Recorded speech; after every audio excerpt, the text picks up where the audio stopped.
Britain's longest reigning monarch, mother of 9, grandmother of Europe and Empress of India, Queen Victoria ruled in a century of revolution, turbulence that cost other European monarchs their thrones, while Victoria reigned supreme. Yet Victoria, that great figurehead of empire, was at all times a woman who formed intimate relationships with those around her. Some conventional, some not so conventional. But perhaps the Queen's most enduring relationship was that with her pen. She was one of the 19th century's most prolific diarists. From childhood to widowhood, she put her thoughts onto paper. Matters of state, family gossip, current affairs, diplomacy and death, she recorded her thoughts on everything and everybody. She was famously terse, frequently enraged, passionately romantic, and she poured her emotions out onto paper. Those close to her were afraid her more alarming opinions might escape in written form, causing havoc. The poor woman is bodily and morally the husband's slave. That always sticks in my throat. Much of her writing was destroyed after her death, and a great deal, unfortunately, edited by her daughter Beatrice. What survives frequently reveals a woman quite different to the one we think we know, the solid, black-clad matron. I've spent the last 5 years reading through Queen Victoria's journals and through thousands of her unpublished letters. I've almost come to regard her as a friend.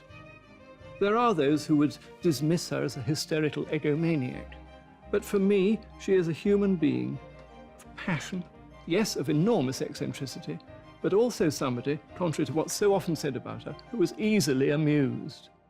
Her writings are the key to understanding factors that shaped Victoria's personality. The tortured relationship with her mother, the dominant men she clung to in search of a father figure, the power struggle that made her marriage to Prince Albert a battleground.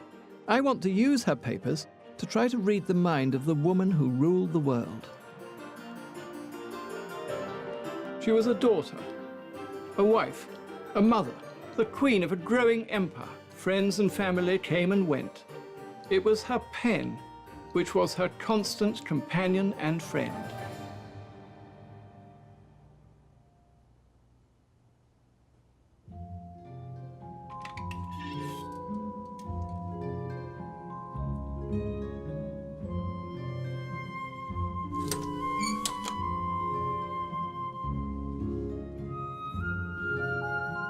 Despite running the most powerful nation on earth, throughout her reign, Queen Victoria always found time for her journal. She used her pen therapeutically to express her innermost thoughts, which is why her writings are so much more than just a record of events. Many of them are kept at the Royal Archives at Windsor Castle. Oliver Urquhart Irvine is the librarian there. It isn't easy to decipher her handwriting, but it's worth the effort. Here in widowhood, she recalls happy times with Prince Albert. But look, here we are, December the 27th, 1860, at Windsor. My angel always drove me from a seat behind, sitting astride, with his feet in large boots and his fur-lined coat, with fur gloves. Yeah. And he enjoyed it so much, and it was so pretty. Yes, that's a very touching one, actually. That's when she's in the first throes of grief and she's writing out happy memories. The noiseless moving of the sledge. It's almost like a Russian novel, isn't it? If Victoria's works were to be bound as a collection, there would be some 700 volumes, more than 50 million words. The volume, I mean, it's colossal, isn't it? The volume of correspondence, of writing of papers is, of course, colossal, as one would expect to find Victoria's writings in almost every archive in the world, and in many personal and private archives. Indeed, yes. Specifically thinking of the journal, actually, which is enormous, isn't it? It is indeed enormous, yes. Once she'd begun this habit, perhaps prompted by her mother, of keeping a journal, it became a habit for the rest of her life. Yes, we're very fortunate that, indeed, that she kept such a journal. It provides a fantastic, observational, vivid and honest account of her life as an extraordinary survival. Of course, the later volumes, Princess Beatrice's, are in her hand rather than Queen Victoria's. Victoria was never afraid to speak her mind, and we don't know whether she'd have wanted her diaries edited. Oliver, however, has no doubts. Why did Princess Beatrice copy her mother's journals rather than just leaving the mother's journals as they were? Well, she was asked to. By whom? By her mother. If you bear in mind that the diaries are written for Queen Victoria by herself and not necessarily with posterity in mind, there came a realization towards the end that some exercise in editing, perhaps even redaction in some places, to avoid offending members of the family or others indeed, where Queen Victoria had, at the moment of writing, felt able to be fully and freely expressive. The sweetness and spiciness of what survived her edit simply stokes our interest in what Beatrice cut out. How much more was there, for instance, about the fraught relationship between the Queen and her mother? The dynamics of the first relationship Victoria ever knew deeply affected her whole life. It is said that the death of Prince Albert in 1861 was the greatest tragedy of Queen Victoria's life. But it wasn't the first. The death of her mother, 9 months earlier, provoked a tsunami of emotions which stirred up intense inner conflicts. It is dreadful. Dreadful to think we shall never see that dear, kind, loving face again. The outbursts of grief are fearful and at times unbearable. As she wrote these loving words, Victoria was rewriting her own history. Since her teens, she'd loathed her mother, the Duchess of Kent. On becoming queen, she'd moved her out of her court and shunned her. They'd barely spoken properly for years. But when her mother died in March 1861, Victoria suddenly realized what she'd lost. As most children do when their parents are dying, Victoria sorted through her mother's effects. Amongst them, small pink love notes written to Victoria when she was a young girl and placed under her pillow. My dearest, beloved Victoria, let me say a few words to you before you shut your dear little eyes. In some hours, this year is closed. Let us thank the great and almighty God for all the many blessings we experienced this year. Well, you can imagine with what shock Victoria read these letters in grown-up life after her mother had died. Since she and her mother had become estranged, Victoria had told herself that her mother had been unkind, that she'd had an unhappy childhood. And here was visible, tangible evidence that her mother had adored her and that there had been many periods of joy in her childhood. She had the letters bound up in this magnificent leather volume and pricked out on the cover the words, "From dear Mama."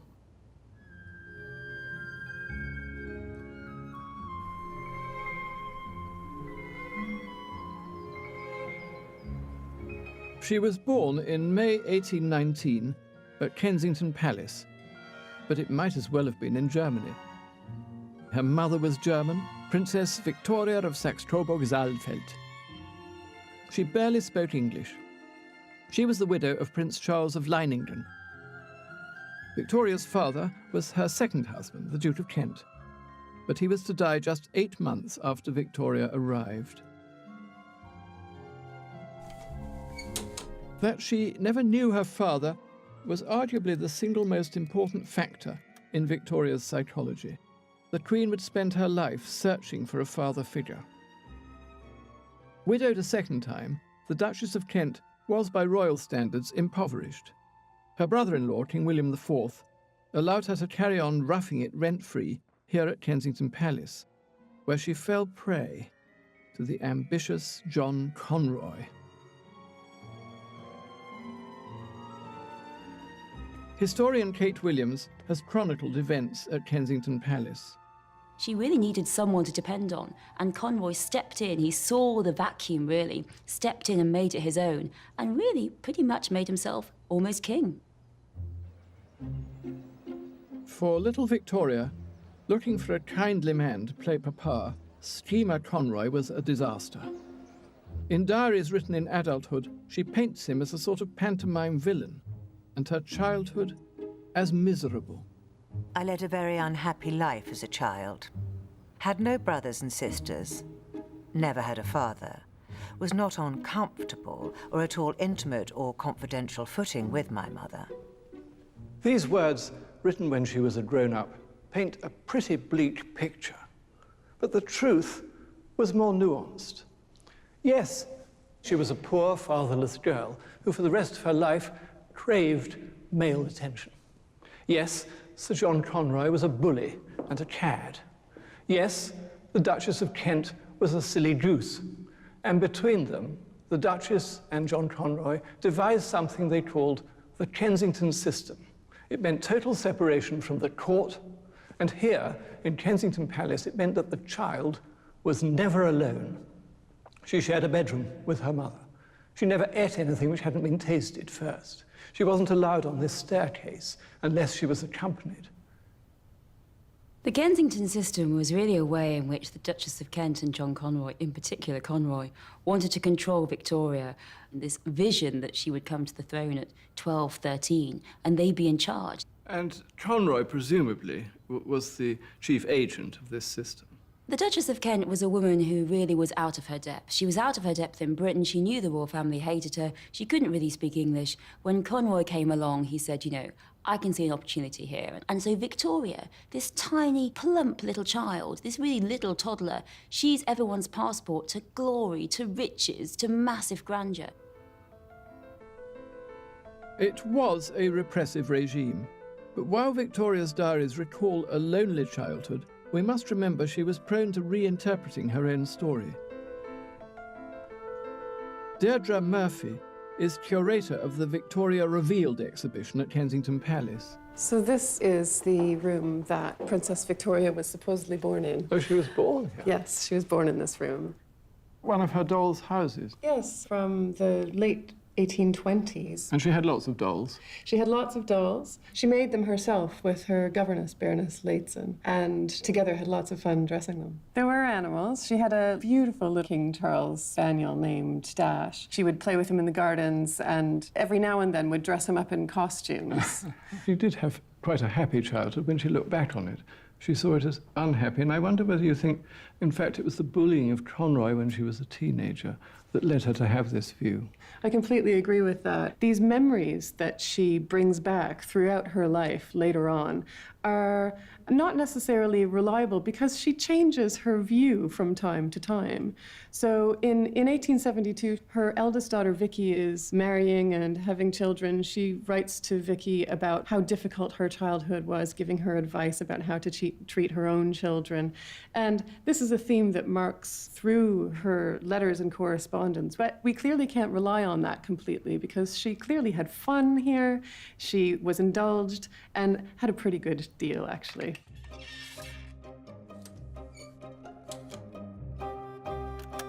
At 6:30, we went to the play to Drury Lane. It was Shakespeare's tragedy of King John. The principal characters were King John and Mr. Macready, who acted beautifully. We came to the very beginning and stayed to the very end. I was very much amused. Her mother and Leighton and Victoria were stage-struck, and they often came here to the glitzy London West End. The Theatre Royal, Drury Lane, was one of their favourites. To the play, to the opera, to the ballet. You and I, to give ourselves a treat, might go to the opera or the ballet 2 or 3 times a year. Victoria, as a teenager, went to the opera 2 or 3 times a week. Victoria's family ruled in turbulent times. Her uncle, King William IV, was the last monarch to appoint his own Prime Minister in defiance of Parliament. The people demanded changes to the corrupt electoral system, and sweeping reforms in 1832 did little to dispel the scent of revolution in the air. Trapped in Kensington Palace, Princess Victoria was ignorant of it all. What Victoria did come to realize, however, was the future that awaited her. There were no other legitimate heirs to the throne. This young girl, 3/4 German, was next in line. And didn't Conroy and the court know it?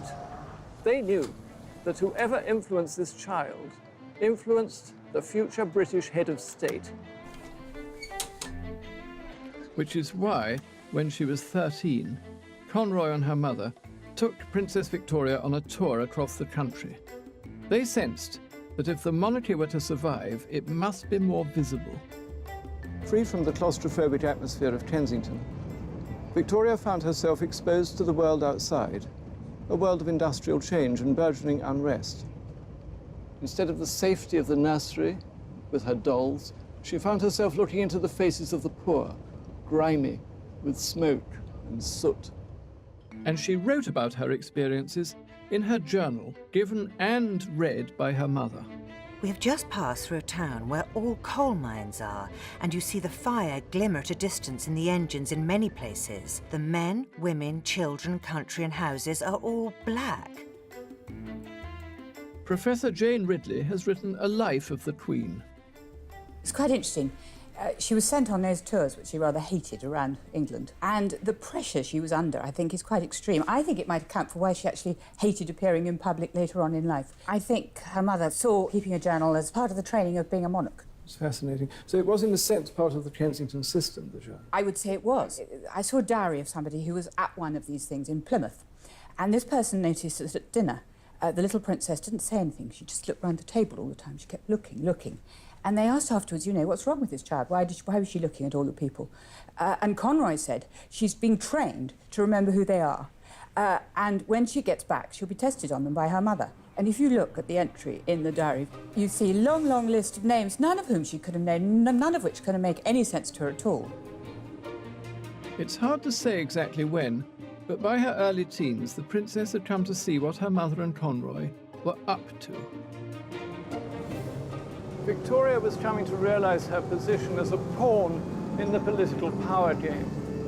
And she came to feel that her mother was siding with Sir John Conroy against her. Things came to a head here in the seaside town of Ramsgate on a fateful day in autumn 1835, when her hatred of Conroy was confirmed and she came to loathe her mother.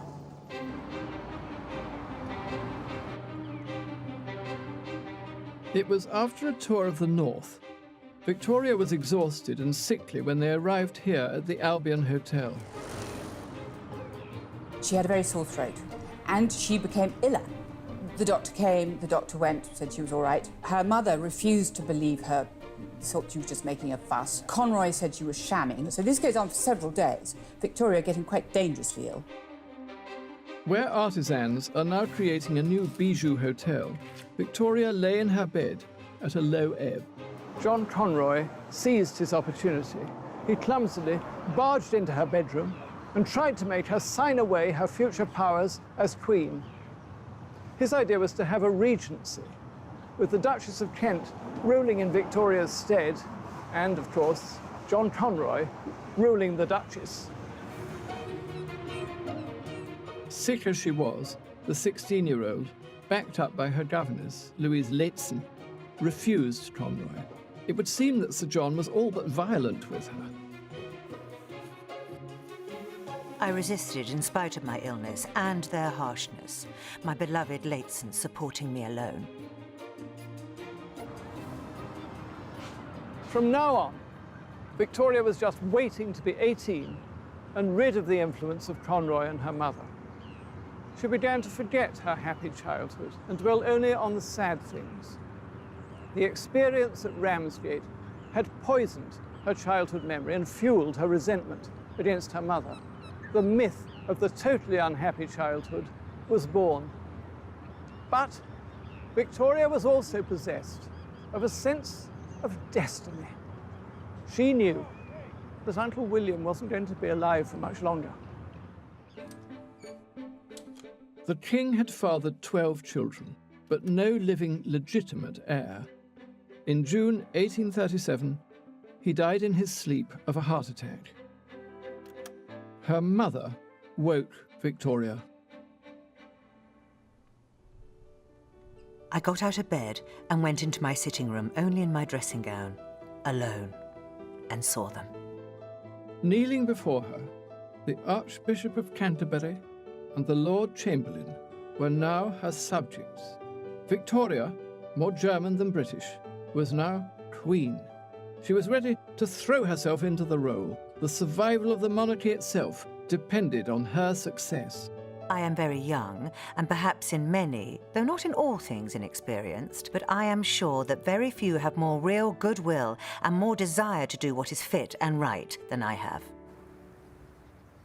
Victoria was now free of the Kensington system and all it represented. But she was just 18 years old, and she needed help to be head of state. Luckily, help was at hand in the form of somebody who himself needed human companionship. Her aristocratic Whig Prime Minister, Lord Melbourne.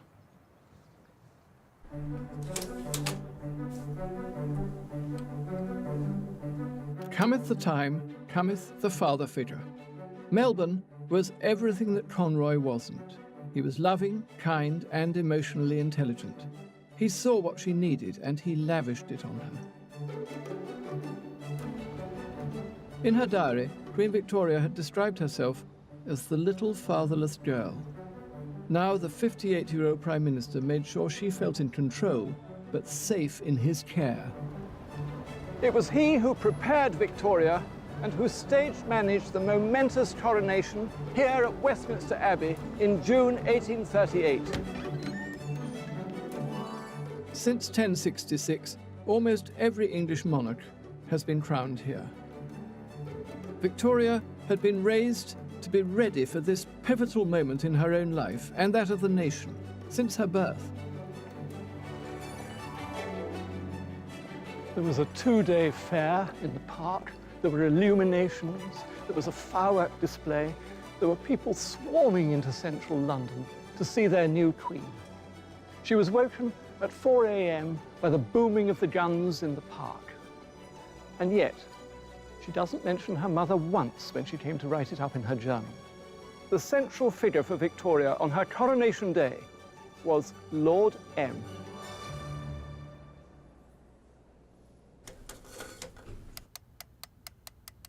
My excellent Lord Melbourne, who stood very close to me throughout the whole ceremony, was completely overcome at this moment and very much affected. He gave me such a kind and, may I say, fatherly look. First things first, Victoria wanted to get rid of Sir John Conroy. Conroy realised that his luck had run out. He wanted to cash in his chips. He claimed that Victoria had privately offered him a huge pension of £3,000 a year and an English peerage. Well, Melbourne wasn't having any of that, though he did offer Conroy an Irish peerage, which was refused. The influence of Conroy was now decisively over.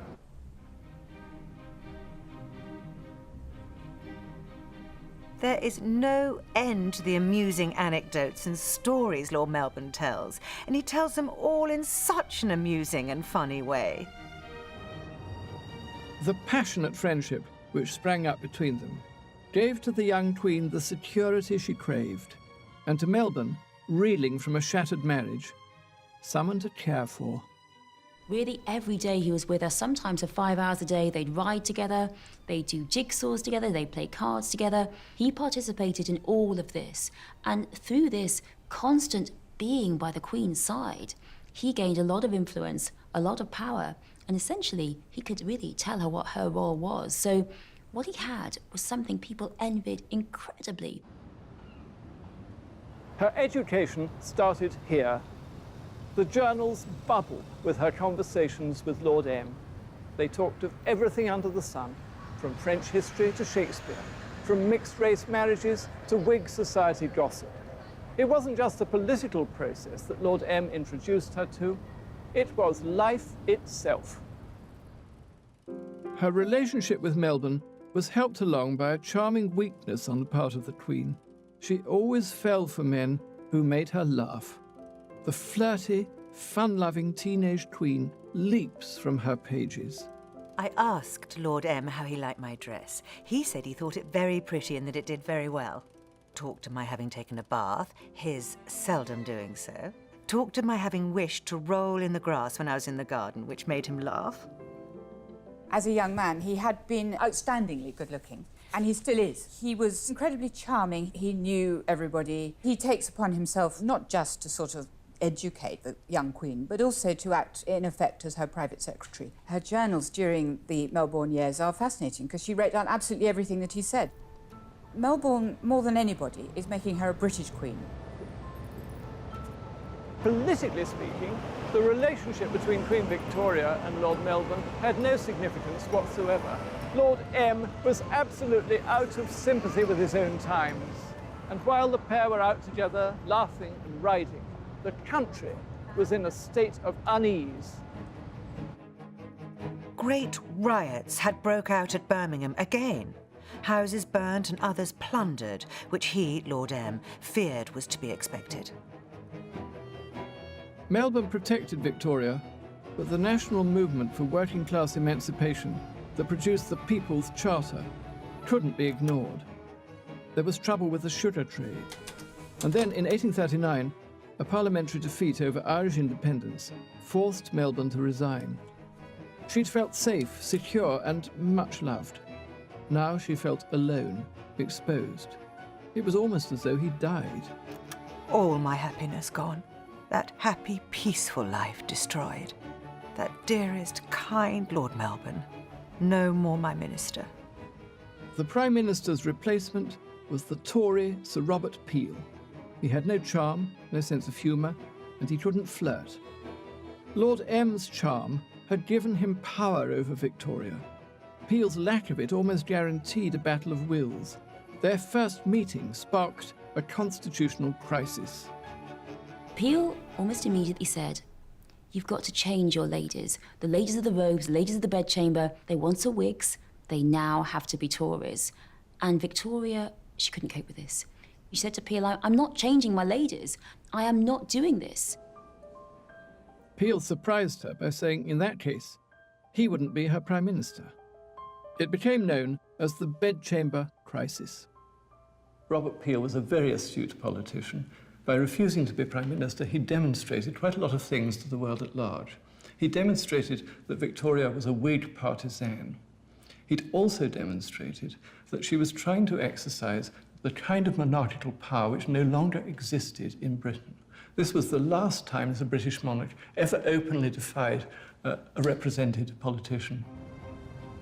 Victoria felt victorious, but her intransigence pointed up her immaturity. That she'd put her own selfish needs before those of Parliament was visible to all, and the ramifications were immense. Peel's refusal to serve created a vacuum. Melbourne was forced to return as Prime Minister of a weak Whig government, which lasted just 2 more years. The political system had been shaken by a young girl's tantrum, the sort of behaviour a more enlightened mother might have influenced if she'd been more present in Victoria's life. The Duchess was now very much behind the scenes, but she was nevertheless quietly engineering her daughter's future and her own. The question on everybody's lips was, who was the young queen going to marry? And broadly speaking, there were 3 options. She could have married her cousin in England, George, Duke of Cambridge, who was a soldier, her age. They were fast friends throughout their lives, but George used to say rather ungallantly he'd never wanted to marry plain little Victoria. Old William IV had wanted her to marry into the Dutch royal family, but Victoria was having none of that. The 2 eligible princes of Orange were frightful oafs. And then there was the 3rd option, favoured by Uncle Leopold, King of the Belgians, and by her mother. And that was that she should forge a political alliance with her Coburg cousin, Prince Albert. Since 1714, the English Hanoverian royal family had been German. Victoria was by descent a member of this family, but her mother was of a different line, the Saxe-Coburg-Gothas, and so was Albert. They saw in this marriage a chance for the family effectively to take over the running of Great Britain. They had met before as teenagers. 17-year-old Albert and his brother Ernest had encountered Victoria at a family get-together in England. Ernest was taller and funnier. Dr. Carina Auerbach is a biographer of Queen Victoria. The first time he came over with his brother Ernest, she thought that Ernest was the more interesting one because that was the lively one and the fun-loving one. But when they met the second time round, then of course he had become a quite good-looking man, and it was a very hormonal decision for her to marry him. In autumn 1839, the bright-eyed prince, now 20, came for a visit from Germany. And Victoria, 3 months older, nearly a foot shorter, was completely smitten by him. Albert really is quite charming and so excessively handsome. Such beautiful blue eyes, an exquisite nose, and such a pretty mouth, with delicate moustaches and slight, but very slight whiskers. A beautiful figure, broad in the shoulders and a fine waist. My heart is quite going. Knowing with hindsight how much rested on that meeting, it's hard not to feel a little awestruck by the innocence of Victoria's emotions when she first set eyes on the youthful Albert. They were destined to become the grandparents of Europe, one of the most famous couples in history. But the path ahead was not going to be an easy one. Victoria was extremely vulnerable emotionally. She was also the most eligible princess in Europe, in the world. As she swooned, she unconsciously fell in with plans laid by a Grand Master of Political Manoeuvring, Prince Albert's equivalent of Lord Melbourne. This was never intended to be a love match. Of course, Albert was going to support his wife, but he wanted to influence her politically, guided himself by his own political mentor, Freiherr Dr. Stockmar of Coburg. They wanted to establish constitutional monarchy as the principal bulwark against revolution in Europe. And the best way of doing that was to marry the British Queen and have a large family. So Albert took this marriage on as a challenge. And he knew it would be tough, because that's what Stockmar told him when he was about to go to England the second time. He said, do you want to do this? This is going to be a hard life. You know, you will have to help this woman in distress. That's how he sold Victoria. Albert was a controller and a cold fish, but from the first, they were passionately and physically in love. Dearest Albert took my face in both his hands and kissed me most tenderly and said, Ich habe dich so lieb. Ich kann nicht sagen wie. I love you so much. I cannot say how much. She was so besotted by Albert, by his beauty and talent, how he could play the piano, dance, and talk about her favourite opera, that she hardly realised how much of her own freedom and personality she was surrendering when she asked him to marry her. And marry they did.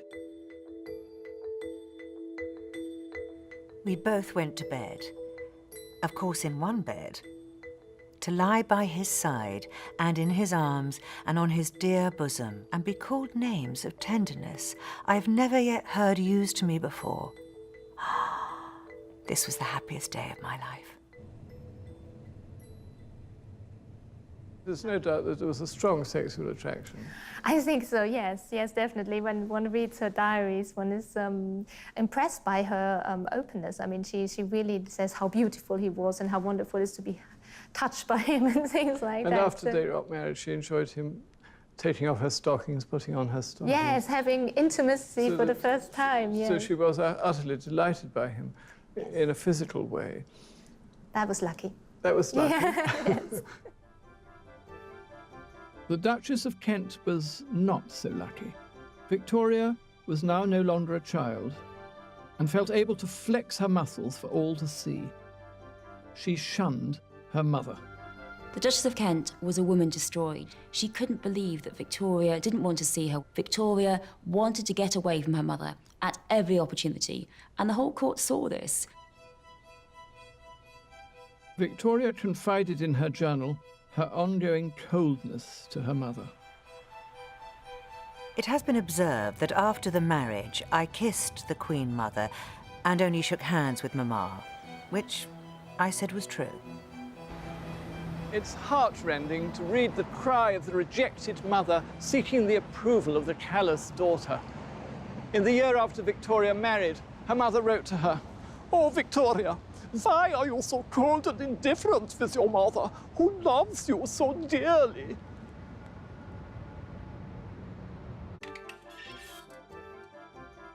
But the Queen had eyes for Albert and Albert alone. He appeared to be her dream come true. Victoria was in raptures. Her mother, who'd planned the whole thing, was sidelined. Victoria took a lease of £2,000 a year on this house, 36 Belgrave Square, and she dumped her mother in it. It's handy for the palace. I can see the trees of the garden of Buckingham Palace from where I'm standing. But the Duchess of Kent was very definitely outside the palace. Here was her place, and her daughter had firmly put her in it.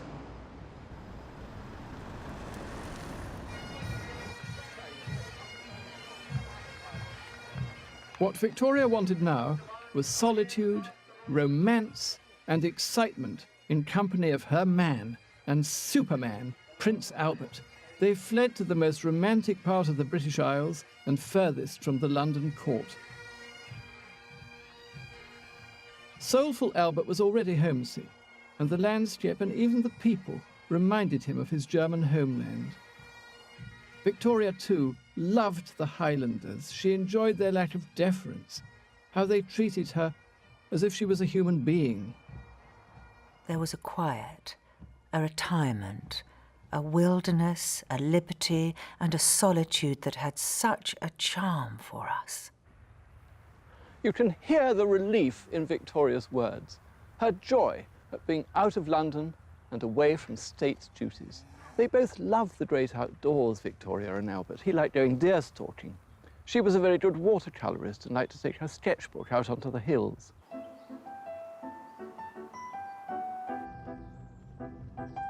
Gilly, Sandy Reed, knows the places that made her heart sing.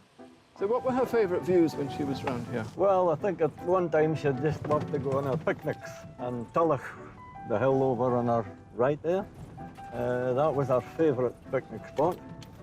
She would get on the pony, ride side saddle up the hill, and he would go off stalking, and she would just wait, and they would have a picnic waiting for him coming back again. Have you heard whether Prince Albert was a good shot or not? Well, I don't think he was really a good shot, like, you know, but Was he not? he always seemed to have what you would call hard luck. In the evenings, they would retire to the homes of the Scottish nobility for whisky and flings. I danced several quadrilles and valses, finishing up with a galop with Albert. Ah, the innocence of young love. But they were in for an extraordinary journey together. Neither of them wanted to surrender their independence. Both wanted power, and more than is the case in most marriages, there were to be some furious clashes of wills. Initially, Albert thought he'd won because Victoria said she'd obey him in the marriage ceremony, but that was just for show. Victoria saw Albert as a helper. Nothing better in her vision. She was writing letters and Albert was getting the blotting paper. That was his role. He wanted to be king. He wanted to have power. Albert wanted control, and all he had to do was to let nature take its course. Within a month of the wedding, Victoria was pregnant. And when she first fell pregnant, she was pretty miserable. She just thought, this has happened so quickly. And she wrote to Uncle Leopold, who was thrilled and so excited, said, if I have a nasty girl at the end of all my trials, I'll drown it. Victoria was conflicted. She adored Albert, and he wanted more children. But with every pregnancy, she had to give him more executive power. And he hadn't reckoned on her fury. After she gave birth to the Princess Royal, Vicky, she suffered from terrible postnatal depression, and there was a most awful row with Prince Albert. "There is often an irritability in me," she wrote, "which makes me say cross and odious things which I don't myself believe, and which I fear hurt Albert." Albert just couldn't cope with the swings of emotion and with the rows, and he wrote in despair to old Dr. Stockmar, who was both a medical doctor as well as his political advisor, for advice. Victoria is too hasty and passionate for me to be able often to speak of my difficulties. She will not hear me out, but flies into a rage and overwhelms me with reproaches of suspiciousness, want of trust, ambition, envy. She was at once furious and adoring. She missed the brief but golden period when Albert was hers alone. She was jealous of the children on whom he lavished his attention. She hated being pregnant, and she wasn't enjoying any of the children. That's really sad. I mean, in his letters, he keeps saying, "Why do you always nag them? Can't you be kind to them?" And she didn't have many motherly feelings because she was so obsessed with her husband. Victoria was in a very difficult position. On the one hand, she was the Queen of England. On the other, she was a young married woman who simply couldn't stop losing her temper, and sometimes the rages amounted to almost madness. She was married to a cold-hearted control freak who punished her when she lost her temper. This made her feel even more inadequate, but how she strove to improve herself.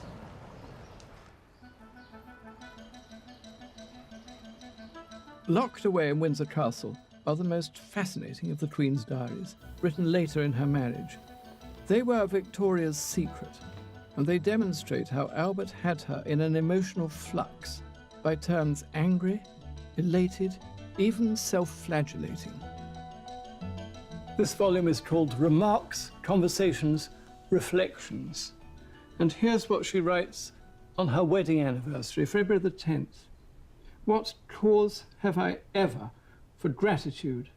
And yet, alas, how often, and even to my distress on this holy day, does my foolish susceptibility and irritability cause me misery for moments and annoyance to that most perfect and unselfish of human beings, my adored husband."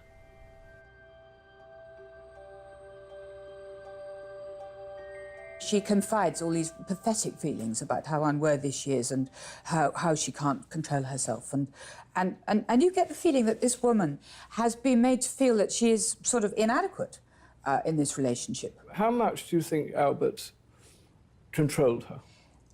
I think it was a controlling relationship. Victoria endlessly trying to improve herself and to impress Albert with her success in making herself a better person. You get the impression that at the end of every year, Victoria has a sort of a moral account system, if you like. She doesn't, we do our accounts. Victoria did her moral accounts. Albert was succeeding where Sir John Conroy had failed, acquiring executive power by stealth. His design was grand. He wanted to change the course of history, and the children were his weapons. Creating more and more of them was part of a master plan devised with Baron Stockmar for the security of England and Europe. Albert knew that for a ruling monarch there was no such thing as a private life. The birth of each and every one of his children made a political statement. Europe was moving in a republican direction. Albert was determined to reverse this trend by making those children European kings and queens. Albert didn't want to be thought of as the young man from Coburg, meekly fitting into the traditions of the English royal house. He needed to be seen as a political force, and he looked for a powerful physical manifestation of his presence. Which is why in 1845 he acquired this estate, Osborne, on the Isle of Wight, overlooking the Solent, in one of the most idyllic spots in southern England. It was to be his project. He designed it, he made it. Osborne was to be the embodiment of Prince Albert's ideals of family life, ideals which Queen Victoria herself enthusiastically endorsed.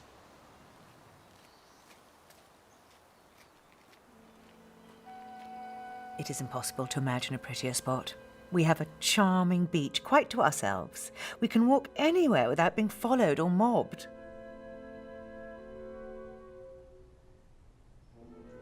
You might think you were entering the palace of an Italian Renaissance prince. of the kind that Prince Albert visited it when he was a teenager. And in a way you are, only it's the palace of a modern Renaissance prince.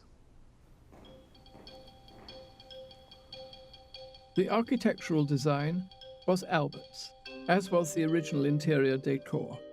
Every artwork and sculpture steeped in Enlightenment ideals. It was originally minimalist. The later knick-knackery and clutter is all Victoria. When they first came here, she already had 3 small children, so she happily let him take a lead in matters aesthetic. But as the family grew, so did his ambition. These desks in Queen Victoria's sitting room are a symbolic reminder of how much she came to depend upon her husband. One for Albert, one for her. Actually, it was Albert who did most of the day-to-day work of the head of state, signing documents, reading cabinet papers, and so forth. While Victoria gave birth to 9 babies, Albert drew more and more political power to himself. For a decade, Victoria saw Albert through a thick hormonal fog. Sometimes her resolve slipped. I am every day more convinced that we women, if we are to be good women, feminine and amiable and domestic, are not fitted to reign. The other great Victorian diarist, Charles Greville, noted that whilst Victoria had the title, after a few years of marriage, Albert was king to all intents and purposes. The royal family life was tellingly immortalized in oils by the German artist Winterhalter. When this picture was first exhibited at the Royal Academy in 1847, it was very much criticized. They thought the Queen of England lacked decorum. She was showing so much bare flesh. Her husband is extending a sexy finger into wifey's moist little palm. But what I think so interesting about this picture is that although Queen Victoria is wearing her coronet, it is Albert who is centre stage.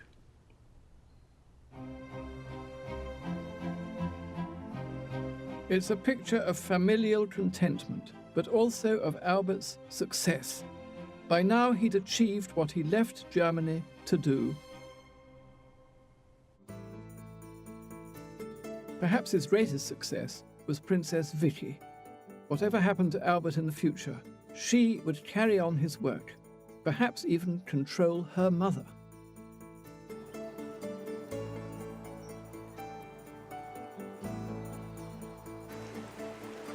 The Princess Royal was every inch Prince Albert's daughter. There was a tremendous kinship between Vicky and Albert. And obviously the Queen felt a little bit envious of this. But there was pride too. The family had visited Blair Castle back in 1844 when they first set eyes on an estate up in the north at Balmoral. Her mother wrote of her happiness at the toddler's maturity.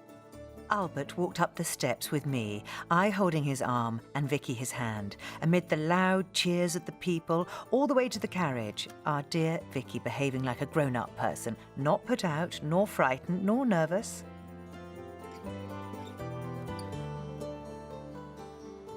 "11 years later, now aged 14, Vicky was back here with the family in the landscape of the Highlands that so reminded her father, the Prince Consort, of the dear German Heimat. But this was to be no ordinary family holiday of sketching and stalking. Victoria and Albert had long planned to marry each of their children off to different European royal houses in a series of political alliances. And this, the first such political scheme, was much the most significant. The Queen had vilified her manipulating mother, but the master plan she and Albert had for Vicky's was every bit as Machiavellian. She and Friedrich Wilhelm, Crown Prince of Prussia, known as Fritz, were mere pawns. Victoria put the would-be lovers in the most romantic of settings, a place she and Albert loved. The Queen knew the effect these surroundings could have on sensitive youth. The possibilities had her all aflutter.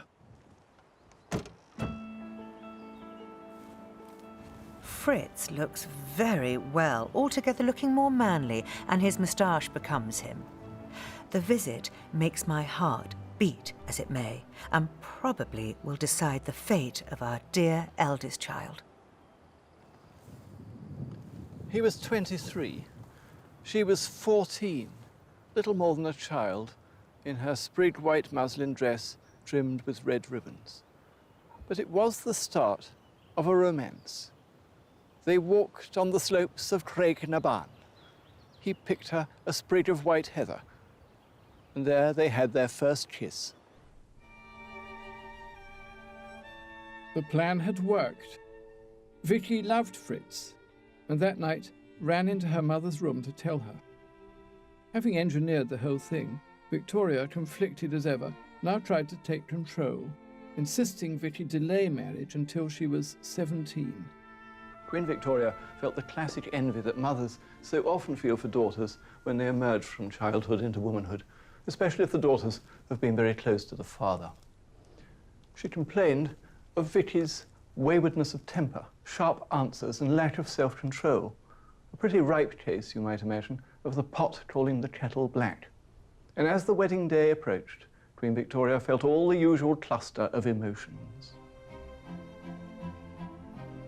She will no longer be an innocent girl, but a wife, and perhaps this time next year already a mother.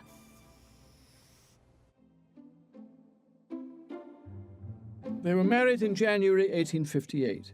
Then the newlyweds left for Prussia. Thus began one of the most remarkable correspondences in history, in which a monarch of one country tried to control the behavior of a crown princess of another by post. Queen Victoria does write lots of admonishing letters, you know, she doesn't want to let go.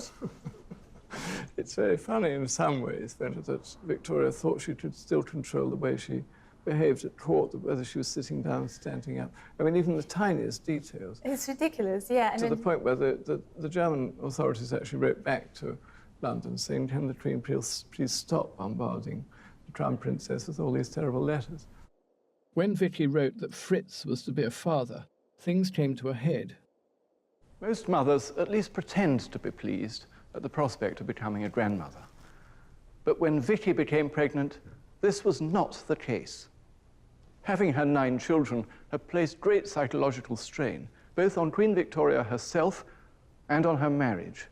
So in her letters to Vicky, we find that she does not hold back. What you say of the pride of giving life to an immortal soul is very fine, dear, but I cannot enter into that. I think much more of our being like a cow or a dog at such moments, when our poor nature becomes so very animal and unecstatic. But for you, dear, if you're sensible and reasonable, not in ecstasy, nor spending your day with nurses and wet nurses, which is the ruin of many a refined and intellectual young lady. The Queen was half of the most famous couple of the age. In her letters to Vicky, she reveals her ambivalence about marriage, tells truths that Princess Beatrice would surely have redacted had she got her hands on them. But she didn't.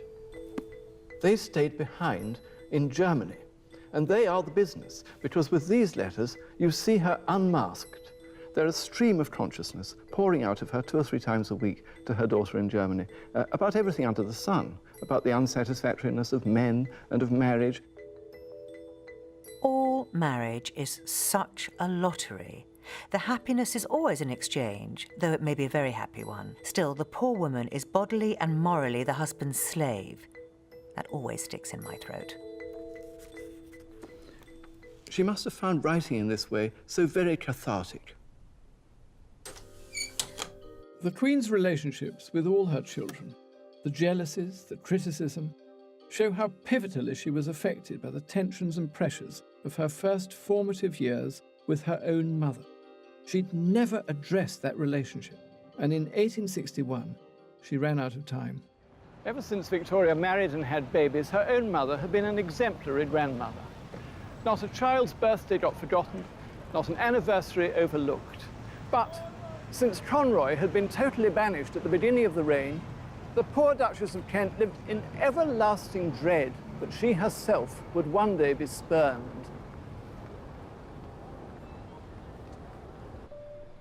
Victoria had convinced herself that it was her mother's heavy-handed parenting that had sundered the bond between them. But she was devastated when she learned that her mother was dying of cancer. I think it came like a thunderbolt upon us, and I think I never suffered as I did during those 4 dreadful hours till we heard she was better. I hardly knew myself how I loved her, or how my whole existence seemed bound up with her. For decades, they'd barely spoken. Victoria had written the story of her terrible parenting, and now she was rewriting it all in despair. I can't bear to think of all you have to go through. If only I could be near you and see you very often and long to beguile away the dull hours when you can't amuse yourself. But it was too little, too late. The Duchess didn't live to see Easter. Victoria threw herself on Albert, little knowing that this terrible year would be their last together.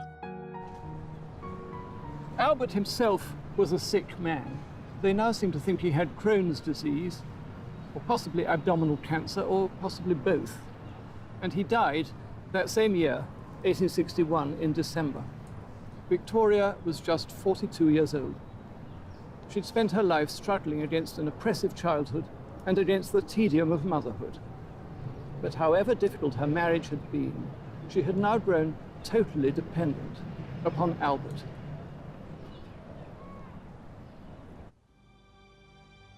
Writing to her Uncle Leopold, she cried out, The poor fatherless baby is now utterly broken-hearted and crushed widow of 42. Victoria was often on the brink of instability. Now, grief precipitated a mental crisis that had some advisers wondering if she'd inherited the famous Hanoverian madness. It must be said that mourning became her, drama queen that she was. 1861 was her annus horribilis, her darkest hour. She ended it as an orphan and a widow. And it would be the making of her. The widow of Windsor, as she would come to be known, was no longer in the shadow of her brilliant, puritanical angel, Albert. So there will be another story to be told, and it's a story of liberation from him, in which Victoria found herself alone, able along the journey to make some most unlikely friendships as she became her own woman. Next time, his life was over, but her life wasn't over. In Widow's Weeds, Victoria is anything but retiring. Her writings reveal a queen quite different to the icon we thought we knew. Freed from Albert, she becomes a politician, a diplomat, and perhaps a lover. Woman, what are you doing?